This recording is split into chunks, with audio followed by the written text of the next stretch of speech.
Vijay yes Das గారు వీళ్ళందరితో ఏమైనా షోస్ చేశారా? అంటే మన హిందీలో ఉన్న వాళ్ళతో. హిందీలో చాలా మందితో చేశాను, ఈవెన్ తెలుగులో కూడా. అంటే విజయ్ ఎస్ దాస్ గారితో చేయలేదు, కానీ ఆల్మోస్ట్ నేను ఇప్పుడు సుశీల్ గారితో పాడాను, జానకి గారితో పాడాను, ఎల్లాశ్వర్ గారితో పాడాను, ఎంఎస్ విశ్వనాథన్ గారి ముందు పాడాను.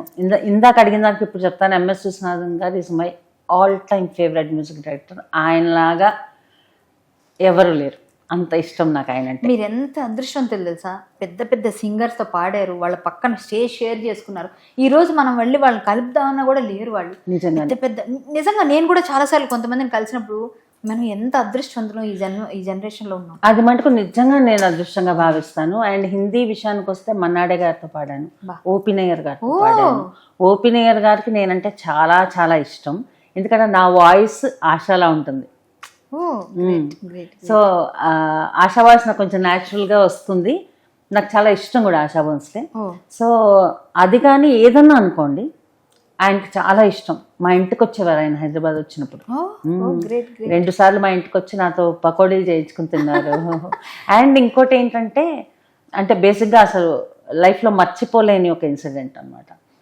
ఓపీ నయ్యర్ గారు ఒక టీవీ ఇంటర్వ్యూ అవుతుంది ఇక్కడ, ఆయన వన్ ఆఫ్ ద షోస్కి ఇక్కడికి వచ్చినప్పుడు అవుతుంటే అప్పుడు నేను లేను, అసలు నేను ఇంట్లోనే ఉన్నాను అనమాట.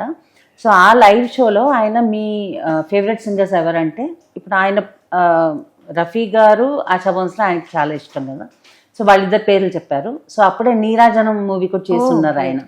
సో వెంటనే సౌత్కి వస్తే నాకు జానక్ గారు ఇష్టం అని చెప్పారు. చెప్పి అసలు ఎక్స్పెక్ట్ చేయలేదు. వీళ్ళ తర్వాత ఈ మధ్య నాకు హైదరాబాద్లో ఒక అమ్మాయి పరిచయం అయింది, విజయలక్ష్మి, తన నా ఫేవరెట్ సింగర్ అన్నారు. అసలు అయితే బాబోయ్, మామూలు కాంప్లిమెంట్. సో అలాగా పెద్ద పెద్ద వాళ్ళతో పడ్డాను. సోనూ నిగమ్, అను మలిక్, అభిజిత్, కుమార్ సాను, బప్పి లహరి. మన తెలుగులో కూడా ఎవరో ఇంతమందితో పాడలేదు. అవును, అదైతే నిజంగానే అదృష్టం అనుకుంటాను. మీ ఇంటర్వ్యూ చేస్తున్నాను అనగానే నేను చాలా హ్యాపీ ఫీల్ అయ్యా. ఎందుకంటే నేను ఈ మధ్యన స్టార్ట్ చేశాను ఇంటర్వ్యూస్. నా క్లోజ్ సర్కిల్లో మీరు కూడా ఉన్నారు. సో ఫస్ట్ అక్కడికి ఇస్తారు అనుకున్నాను, బట్ మీరు బిజీగా ఉంటారు. కానీ మిమ్మల్ని ఏ క్వశ్చన్ చేయాలో తెలియదు, ఎందుకంటే మీరు చాలా గ్రేట్ సింగర్ నాకు తెలుసు. జనాలకి ఏంటంటే ఆవిడ ఎక్కువ స్టేజ్ షోస్ చేస్తారనే తెలుసు. సింగర్ మీరు సినిమా సింగర్ అని చాలా తక్కువ తెలుసు. కొన్ని పాటలు పాడుంటారని. అంటే బేసిక్గా ఏంటంటే, నేను ఇన్నేళ్లలో ఒక సింగర్ సినిమాల్లో అంటే నేను తక్కువ పాడినట్టు లెక్క, చాలా తక్కువ పాడినట్టు లెక్క నా కెరీర్ తో పోల్చుకుంటే. సోలో సాంగ్ పాడారు ఏదన్నా? అంటే సోలో ఫుల్ కంప్లీట్, అంటే ఇది కాకుండా దేవదాస్ కాకుండా పాడాను. శుభం అనే మూవీలో పాడాను, దాంట్లో సింగిల్ కార్డ్ నేను మొత్తం అన్ని పాడాను. బట్ మూవీ కాలేదు. సో అలాంటివి చాలా ఉన్నాయన్నమాట. నా కెరీర్ తో పోల్చుకుంటే ఇన్నేళ్ల కెరీర్ కాబట్టి ఇంకా నేను చాలా ఎక్కువ పాడి ఉండాలి. ఎన్ని సంవత్సరాల ఇండస్ట్రీ అమ్మా? 35 years industry, more than that actually. అంటే కొంచెం చిన్నగానే స్టార్ట్ చేశాను. అవును, మీరు చిన్నప్పటి నుంచి పాడుతున్నారు, మీరు యాంకర్ గా ఉన్నప్పటి నుంచి పాడుతున్నాను. సో అలాగే నెంబర్ తక్కువే, బట్ ఏంటంటే అప్పటికే నాకు ఒక పెర్ఫార్మర్ గా పేరు ఉంది, ప్లస్ యాంకరింగ్ చేసేదాన్ని కాబట్టి. టీవీ స్టార్టింగ్ లో కదా, ఇంకా ఈటీవీ అవన్నీ స్టార్టింగ్ అంటే ఎంత ఇది ఉంటుంది. మీరే హీరోయిన్స్ అప్పుడు ఈటీవీలో కానీ దూరదర్శన్లో మీరే. నేను సుమా ఆల్మోస్ట్ ఒకటి టైంకి వచ్చాము, తను కొంచెం ఇటువైపు, నేను సింగింగ్ వైపు దూరదర్శన్లో. సో అప్పటి నుంచి పాడుతున్నాను కాబట్టి ఏంటంటే టీవీ షోస్ ద్వారా నేను చాలా మందికి సింగర్ అని తెలిసింది.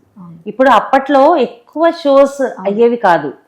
సో నాకేంటంటే ఇప్పుడు నేను సింగర్ అని హైదరాబాద్లో ఉన్న వాళ్ళకి తెలుసు, ఏ రవీంద్రబాద్కి వచ్చే వాళ్ళకి తెలుసు, లేకపోతే దూరదర్శన్ చూసే వాళ్ళకి తెలుసు, లలిత సంగీతం ఇవన్నీ పాడేవాళ్ళం కాబట్టి.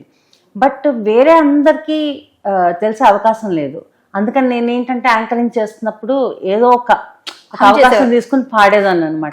అలాగా నేను సింగర్ అని తెలిసిందనమాట చాలా మందికి. గ్రేట్ అసలు. సో అప్పటికే ఏంటంటే నేను స్టేజ్ షోస్ లో బిజీ ఉన్నాను, ఆల్రెడీ ఒక పేరు ఉందన్నమాట. సో ఇవి అవి రెండు చూసుకోవడంలో మేబీ కొంచెం అప్పుడంత అవగాహన లేదు.